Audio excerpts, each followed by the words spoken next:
నా విశ్వాసులారా, ప్రభువును స్తుతించండి. నేను అరుణ్ పిఎస్ మడకిని. మీ అందరికీ హృదయపూర్వక శుభాకాంక్షలు. ఈ రోజు ఫిబ్రవరి 18వ రోజు, 2026 సంవత్సరం 2వ నెల. నేడు బూడిద బుధవారం. 40 పగళ్లు మరియు రాత్రులు ఉపవాసం ఉండటానికి ప్రేరేపించబడిన వారికి ఉదయం లేదా సాయంత్రం ఆహారం అవసరం లేదు. ఆయన తన బైబిల్ వచనాలలో ఒకదానిపై ఇలా మాట్లాడాడు.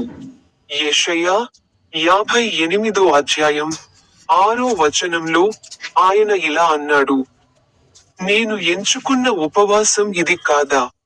అన్యాయపు కాడిని విప్పడం, అణచివేయబడిన వారిని విడిపించడం మరియు ప్రతి కాడిని ముక్కలుగా విరగొట్టడం.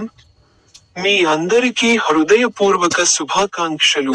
నా యూట్యూబ్ ఛానెల్లోని పాడండి బటన్ పై క్లిక్ చేయడం మర్చిపోవద్దు.